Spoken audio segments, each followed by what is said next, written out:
اس کو اس لیے بڑی اہمیت دیتا ہوں کہ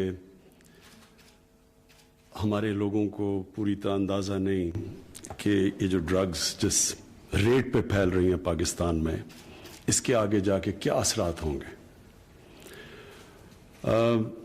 ہم نے یہ سب سے پہلے تو مجھے یاد ہے جب افغانستان میں جہاد ہو رہی تھی تو تب پہلی دفعہ ڈرگز کا سنا کہ پاکستان میں ڈرگز آنی شروع ہوئی ہیں اور یہاں سے آگے جاتی تھی، تو تب کسی نے اس کو اتنا سیریسلی نہیں لیا، اس لیے کہ لوگ سمجھتے تھے کہ ڈرگز چلیں ٹھیک ہے، ہمارا ملک تو نہیں نقصان ہو رہا، باہر جا کے بکتی ہوں گی، ٹھیک ہے، کوئی موٹیویشن نہیں تھی۔ لیکن ایک اللہ کا قانون ہے، جب بھی آپ اس چیز کی اپنے معاشرے میں اجازت دیتے ہیں جس کو اللہ نے منع کیا ہو، یہ ہو ہی نہیں سکتا کہ وہ آپ کے معاشرے میں نقصان نہ پہنچائے۔ جتنی بھی اللہ نے قرآن میں چیزیں کہی ہوئی ہیں وہ انسان کی بہتری کے لیے، اللہ کو تو ہم کسی چیز کا فائدہ نہیں پہنچا سکتے، تو جب ہم اس کے احکامات پہ عمل کرتے ہیں تو اپنا فائدہ کرواتے ہیں۔ تو یہ میں نے اپنی خود دیکھا کہ جو لوگ، اور میں 80s کی بات کر رہا ہوں، تو جنہوں نے ڈرگ سے پیسہ بھی بنایا، معاشرہ ان کو کوئی برا نہیں سمجھتا تھا۔ میں نے کئی دفعہ فنکشنز اٹینڈ کی جب میں کرکٹ کھیلتا تھا، تو ادھر کئی لوگ بات کرتے تھے کہ یہ اس نے، سب کو پتا ہوتا تھا کہ ایک آدمی نے ڈرگز کے ذریعے بہت پیسہ بنایا، لیکن کیونکہ پیسہ بنایا تھا اس کو ایکسیپٹیبل تھا وہ معاشرے کے اندر۔ یہ ہمارا سب سے بڑا، اگر میں آپ کو کہوں کہ ہماری معاشرے کی بدقسمتی سب سے بڑی کیا ہوئی کہ ہم نے ان لوگوں کو اپنے معاشرے میں ایکسیپٹیبل بنا لیا، ان کو ہم نے معاشرے میں عزت بھی دی جو کہ ناجائز طریقے سے پیسہ بناتے تھے، کرپشن سے پیسہ بناتے تھے، ڈرگ سے پیسہ بناتے تھے، اس کا پھر نقصان ہونا تھا معاشرے پہ۔ اور آہستہ آہستہ پہلے ہم نے سوچا کہ یہ تو صرف ڈرگز باہر جا رہی ہیں، چلیں جی پاکستان میں پیسہ آ رہا ہے، لیکن اس پیسے نے بھی پاکستان کو نقصان پہنچایا۔ وہ پیسہ غلط طرف استعمال ہوتا تھا، رشوتیں میں دینے میں، لوگوں کو خریدنے پہ استعمال ہوتا تھا، کرپشن بڑھاتا تھا وہ پیسہ، غلط قسم کی پولیٹیشنز کی کیمپین کو بیک کرتا تھا۔ وہ کرپشن کے پیسے سے، ڈرگز کے پیسے سے کئی لوگ الیکشن بھی جیتے تھے، اور پھر وہ ان لوگوں کو پروٹیکشن بھی دیتے تھے۔ تو آج ہمارا یہ صورتحال ہے کہ ابھی اعظم سواتی نے جو آپ کو بتایا کہ تقریباً 70 لاکھ لوگ پاکستان میں ڈرگ ایڈکٹس بن چکے ہیں۔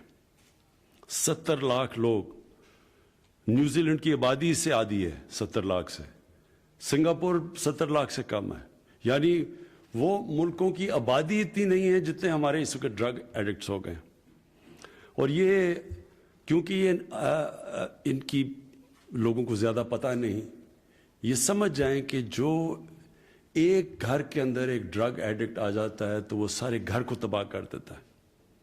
کئی دفعہ آپ سنتے ہیں، بلکہ میں ابھی پڑھ رہا تھا کہ ایک آدمی نے اپنی بیوی اور بچوں کو نہر کے اندر پھینک دیا، تو آدمی سوچے کہ کیوں پھینکا ہوگا اس نے، تو کسی نے کہا جی وہ بے روزگار تھا، لیکن بے روزگار تھا اگر ان کو پھینکنا تو خود بھی پھینک دیتا اپنے آپ کو۔ بعد میں پتہ چلا کہ وہ ڈرگ ایڈکٹ تھا۔ تو ڈرگ ایڈکٹس جو تباہی مچاتے ہیں، اگر باپ ڈرگ ایڈکٹ ہے تو اپنے بچوں کی زندگی، اپنی بیوی کی تباہ کر دیتا ہے۔ اگر ایک بیٹا ڈرگ ایڈکٹ ہو جاتا ہے گھر کے اندر، وہ اپنی ساری فیملی تباہ کر دیتا ہے، ماں باپ کی زندگی تباہ کر دیتا ہے۔ اور یہ کیونکہ سائلنٹ کلر ہے، اس کا پتہ نہیں چلتا، لوگ اس کی زیادہ بات نہیں کرتے، اور معاشرے کو اس کی اہمیت کا نہیں پتہ کہ یہ کس طرح کی ایک کینسر پھیلتی جا رہی ہے معاشرے میں۔ اور اب جو سب سے خوفناک چیز ہے، اب یہ جو سنتھیٹک ڈرگ ہے، آئس، یہ اسکولوں کے اندر پھیلتی جا رہی ہے، پہلے تو یونیورسٹیز میں سنتے تھے ڈرگس کا، اب اسکولوں کے اندر.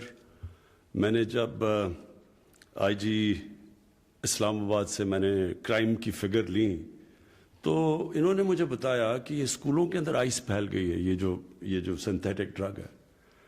اب یہ سمجھ جائیں کہ اگر ایک اسکول کے بچہ شروع ہو جائے ڈرگس کے اوپر، اس کا مطلب یہ ہے کہ نہ وہ پڑھ سکتا ہے صحیح طرح، کیونکہ ڈرگ سب سے پہلے متاثر کرتی ہے آپ کا ڈسپلن، اور پھر جو پڑھنے کے لیے ڈسپلن ہے وہ متاثر کرتی ہے، اور پھر وہ کیریکٹر بدل دیتی ہے انسان کا. جو سٹرگل ہوتی ہے زندگی کی وہ سٹرگل ہی نہیں کر سکتا.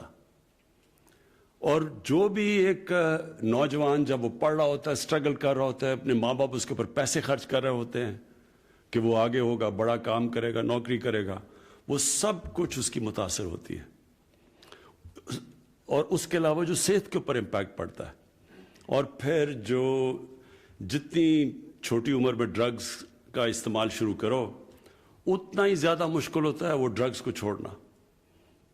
اور اس لیے یہ جو سائلنٹ کلر ہے، یہ جو اب ہمارے اسکولوں کے اندر بھی چلا گیا اور یونیورسٹیز میں بھی چلا گیا، اس لیے میں آج خاص طور پہ یہاں آیا ہوں کہ اس کے لیے صرف ANF نہیں اس کا مقابلہ کرے گی، پورے معاشرے کو اس کا مقابلہ کرنا پڑے گا. ساری سوسائٹی مل کے کرائم کو فائٹ کرتی ہے. کبھی بھی صرف پولیس سے کرائم فائٹ نہیں ہوتی، یا کسی لا انفورسمنٹ ایجنسیز اکیلی صرف کرائم فائٹ نہیں کرتی. ایک معاشرہ کرائم سے لڑتا ہے. جب کرپشن ایک معاشرے میں پھیلتی ہے تو جب تک کہ معاشرہ وہ کرپٹ لوگوں کو برا نہیں سمجھتا وہ کرپشن نہیں رک سکتی. صرف نیب سے کرپشن نہیں رک سکتی یا ایک انصاف کے نظام سے. معاشرہ ایک جو معاشرے کے اندر جو بدی پھیل رہی ہوتی ہے، جو کرپشن پھیل رہی ہوتی ہے، جو ڈرگز پھیل رہی ہوتی ہے، وہ معاشرہ مل کے اس کو فائٹ کرتا ہے. سنگاپور کے اندر لی کوان یو جو ان کے بہت بڑے اسٹیٹسمین تھے سنگاپور کے، جنہوں نے سنگاپور کو ٹرانسفارم کیا، اور ہماری زندگی میں ہم نے دیکھا سنگاپور بدلتا ہوا. تو اس نے سب سے پہلے، وہاں بھی کرپشن تھی، اس نے سب سے پہلے کرپشن کو اٹیک کیا. لیکن اس نے کرپشن کو ایسے اٹیک کیا کہ جب 15 سال کے بعد اس کی پریمیئرشپ کے بعد ایک اس کا وزیر پکڑا گیا کرپشن میں، اور وہ اس کا بڑا قریب تھا، جیسے وہ پکڑا گیا اس نے سوسائڈ کر لی، خودکشی کر لی، کیونکہ اس نے سمجھا کہ اب معاشرے میں میری جگہ نہیں رہی، اب میں اس معاشرے میں نہیں رہ سکتا. تو یہ جب ایک معاشرہ جب کسی چیز کو بھی اس کے خلاف کھڑا ہو جاتا ہے وہ سب سے بڑا ڈیٹرنٹ ہوتا ہے. اور ایک اور بھی میں مثال دیتا ہوں. ایک برنی میڈوکس تھا، ملٹی بلینر تھا امریکہ کے اندر، سارے اس کو سٹارز اس کے ساتھ پیسہ انویسٹ کرتے تھے. تو وہ جب اس کی کرپشن اینڈ میں پکڑی گئی اور وہ بینکرپٹ ہوا تو اس کے 2 بیٹے نے، ایک بیٹے نے خودکشی کی، دوسرے بیٹا سٹریس کے اندر بیماریوں میں آ کے مر گیا، بیوی نے اس کو طلاق دے دی. یعنی وہ کیوں اس لیے کیا کہ ان کی فیملی نے سمجھا کہ ہماری زندگی اب ختم ہو گئی ہے. میں یہی چاہتا ہوں کہ ڈرگ سے اور یہ جو کرپشن کی کینسر ہے اس سے پورا معاشرہ لڑے.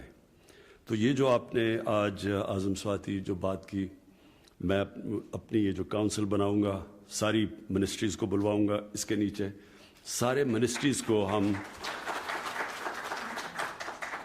سب منسٹریز کو ہم تیار کریں گے کہ وہ سب ایجوکیشن کی منسٹری اپنا پارٹ پلے کرے، اپنی جو ہماری ہیلتھ منسٹری ہے وہ اس کی اویئرنیس ریز کرے، اور پورا مل کے ایک معاشرے کو اب ہم یہ نارکوٹکس کے اوپر ایک پورا پروگرام بنائیں گے، کیونکہ اس کا سب سے بڑا خطرہ اب ہماری یوتھ کو ہے، نوجوان ہمارا جو آنے والی نسل ہے اس کو اب ہم نے بچانا ہے اس سے. اور یہ جو آپ نے فگر بتائی، جب آپ کہتے ہیں کہ 70 لاکھ ایڈکٹس ہیں پاکستان میں، اس کا مطلب 70 لاکھ خاندانوں کے اوپر بہت برا وقت گزر رہا ہے. 70 لاکھ نوجوان کا مطلب کہ 70 لاکھ گھروں کے اندر عذاب آیا ہوا ہے اللہ کا. کسی نے اگر کبھی آپ پوچھیں کسی سے کہ گھر کے اندر اگر کوئی ڈرگ ایڈکٹ ہو جاتا ہے تو اس سارے گھر کے اوپر کیا گزرتی ہے. تو اس لیے ہم اس معاشرے کو پروٹیکٹ کریں گے. میں نے آپ کی ڈیمانڈ سن لی. آپ نے جو ایکسٹرا لوگ چاہیے آپ کو اس کے لیے، وہ بھی انشاءاللہ اس کے لیے اپنی وسائل دیکھتے ہوئے انشاءاللہ اس کی بھی ہم انکریز کرتے رہیں گے آپ کی اسٹرینتھ. لیکن سب سے امپورٹنٹ چیز یہ ہے کہ ساری باقی بھی جو سپورٹنگ منسٹریز ہیں، جن کو بھی اپنا پارٹ پلے کرنا ہے نارکوٹکس کے خلاف جنگ لڑنے کا، اور یہ جو ڈرگز کے اگینسٹ جو موومنٹ ہے یہ پوری تحریک چلے گی انشاءاللہ پاکستان میں. تو انشاءاللہ یہ ساری، میں اگلے ہفتے اس کی میٹنگ بلاتا ہوں تو ہم آغاز کریں گے اپنا کہ سارا ملک مل کے اس کینسر کا، اس کے خلاف پوری جنگ لڑیں گے. شکریہ. 80 کی دہائی میں انسداد منشیات کے لیے اقدامات نہیں کیے گئے. ناجائز طریقوں سے دولت کمانے والوں کو معاشرے کا تسلیم کرنا باعث تشویش ہے. نوجوان نسل کو منشیات سے بچانا اور تحفظ فراہم کرنا ہے. صرف ANF نہیں بلکہ پورے معاشرے کو منشیات کے خلاف لڑنا اور اس کا خاتمہ کرنا ہے، اور اس سلسلے میں مختلف ذرائع بالخصوص وزارت تعلیم کے توسط سے شعور اور آگاہی فراہم کی جائے گی. ANF کی استعداد میں اضافے کے لیے بھی تمام وسائل بروئے کار لائے جائیں گے. وزیر اعظم Imran Khan ANF headquarters Rawalpindi میں تقریب سے خطاب کر رہے تھے.